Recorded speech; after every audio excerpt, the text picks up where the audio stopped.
Bonjour tout le monde de l'État de Rhode Island. Merci beaucoup de votre attention. Je suis Stephen Capaldo de Echad Unity Ministries. Aujourd'hui, nous allons lire un peu de la tentation de Jésus-Christ du 4e chapitre de Matthieu. Puis Jésus fut amené par l'Esprit dans le désert. Avant de faire ça, nous voulons te remercier, notre Père, de tout ce que tu fais pour nous. Nous te remercions de ton Fils et de ton Esprit, de ta sagesse, de la prospérité que tu sèmes dans notre vie. Merci beaucoup de tout et qu'il y ait bénédiction sur ce message. Au nom de Jésus-Christ et dans le pouvoir du Saint-Esprit, ainsi soit-il. Puis Jésus fut amené par l'Esprit dans le désert pour être tenté par le diable. Vous notez que dans le désert, que l'Esprit l'a envoyé dans le désert et non pas dans une école de théologie, dans une école d'études bibliques. Non, il devait aller dans le désert pour être tenté, pour s'épanouir sur le plan spirituel. Après avoir jeûné 40 jours et 40 nuits, il eut faim.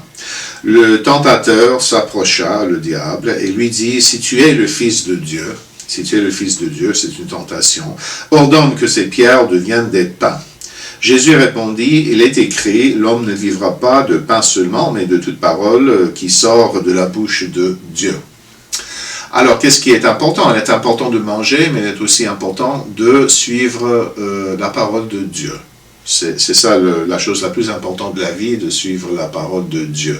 Ça précède, ça devient avant même le pain quotidien. Le diable le transporta alors dans la ville sainte, le plaça au sommet du temple et lui dit, « Si tu es le Fils de Dieu, jette-toi en bas. En effet, il est écrit, il donnera des ordres à ses anges à ton sujet, et ils te porteront sur les mains, de peur que ton pied ne heurte une pierre. » Jésus lui dit, « Il est aussi écrit, tu ne provoqueras pas le Seigneur ton Dieu. » Alors, il ne faut pas jouer avec Dieu. Si tu sors d'un avion sans parachute, qu'est-ce qui arrive? Il y a la loi de gravité, n'est-ce pas? Tu vas tomber et tu vas t'écraser. Alors non, il ne faut pas jouer ce jeu avec Dieu. Il faut obéir, il ne faut pas suivre les règles du monde, il faut suivre les commandes de Dieu. Il ne faut pas jouer avec. Le diable le transporta encore sur une montagne très élevée, lui montra tous les royaumes du monde et leur gloire, et lui dit, « Je te donnerai tout cela si tu te prosternes pour m'adorer. » Alors, il y a les trois choses. Si tu as vraiment faim, tu te fais du pain. Ou bien tu te jettes d'un bâtiment et on va voir que tu seras sauvé, que les anges vont te sauver. Ou bien, il faut que tu te prosternes devant moi. Il faut que tu m'adores comme ça, et je te prospère. Alors tout ça, c'est le monde, ça c'est la façon de penser du diable, et c'est ce que Dieu nous commande de rejeter, catégoriquement, formellement, de rejeter. Alors Jésus il a réussi à ces trois épreuves.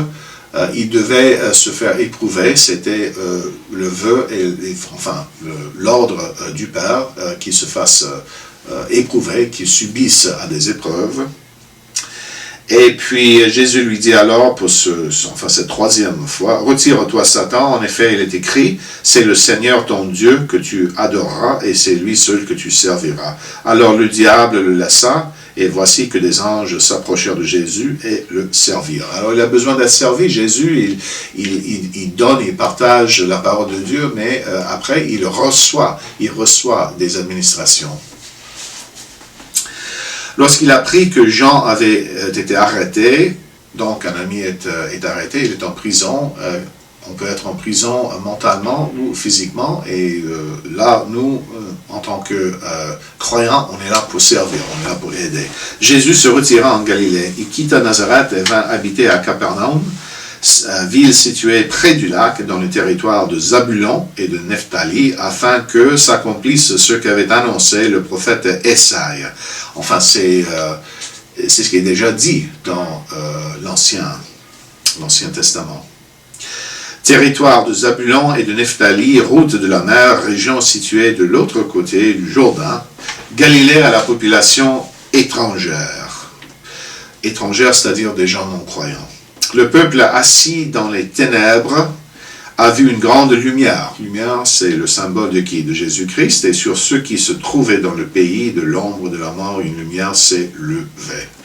Dès ce moment, Jésus commença à prêcher et à dire « Changez d'attitude, car le royaume des cieux est proche. » Et c'est ce qui prêchait surtout Jésus, que le royaume est proche, c'est-à-dire la parole de Dieu est là, vous pouvez la voir dans cette vie même.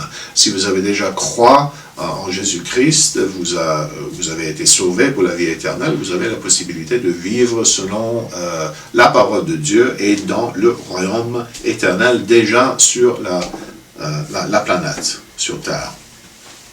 Comme il marchait le long du lac de Galilée, il vit deux frères, Simon, appelé Pierre, et son frère André, qui jetaient un filet dans le lac. C'étaient en effet des pêcheurs. Alors, pêcheurs, au sens littéral, maintenant, ils vont se transformer en pêcheurs d'hommes. Et c'est ça l'idée, c'est le contraste entre le naturel et le spirituel. Le naturel, on pêche pour avoir des poissons, on peut les vendre, on peut les manger. On pêche pour des âmes, enfin, pour les sauver et pour les aider à respecter la parole de Dieu. Il leur dit, suivez-moi et je ferai de vous des pêcheurs d'hommes. Aussitôt, ils laissèrent les filets et le suivirent. Il alla plus loin et vit deux autres frères, Jacques, fils de Zébédée, et son frère Jean, qui étaient dans une barque avec leur père Zébédée et qui réparaient leurs filets pour être pêcheurs. Il les appela et aussitôt ils laissèrent la barque et leur père et le suivirent.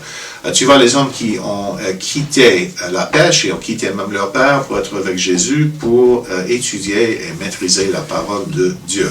Et c'est ce qui arrive dans la vie. Souvent dans la vie, on ne veut pas laisser tel ou tel, mais c'est à la commande de Dieu qu'on laisse certaines choses, on laisse certaines personnes. Et on est obligé d'obéir si vraiment on cherche à être béni. Vraiment, il faut écouter Dieu.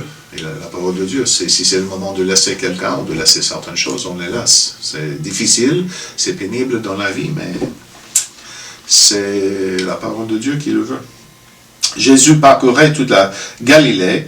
Il enseignait dans les synagogues. Les églises, mais on les appelait synagogues. C'est juste dans une assemblée, dans une congrégation.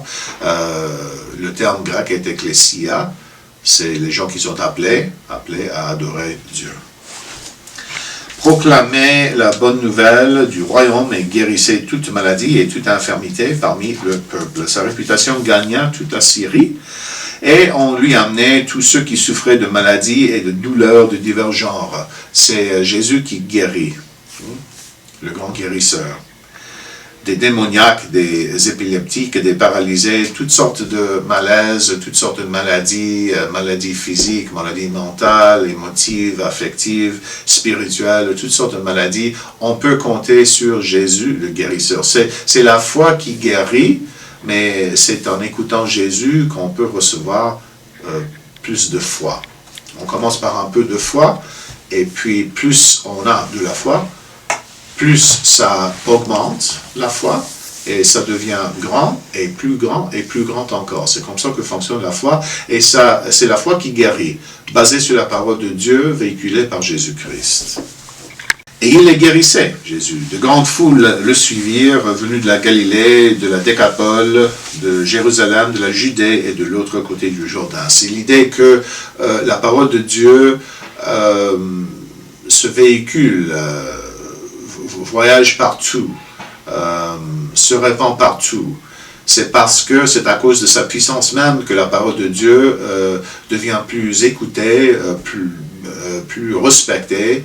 Il y a des gens qui détestent la parole de Dieu, mais de plus en plus, les gens qui veulent augmenter leur foi peuvent le faire, et il y a des foules de gens qui le font, effectivement, à cause même de la puissance de la parole, et à cause de la décision de volonté libre d'écouter, d'obéir. Alors, je m'arrête là. Merci beaucoup de votre attention et merci à toi, notre Père. Merci de tout ce que tu fais. Merci de tous les actes de guérison de ton Fils. Merci de son travail sur la croix et de tout ce que tu fais, toutes les bénédictions, toute la prospérité que tu nous proposes dans la vie, si seulement nous avons la foi. Merci de tout. Au nom de ton Fils Jésus-Christ et dans le pouvoir du Saint-Esprit, ainsi soit-il. Alors, merci de votre attention et merci Betsy.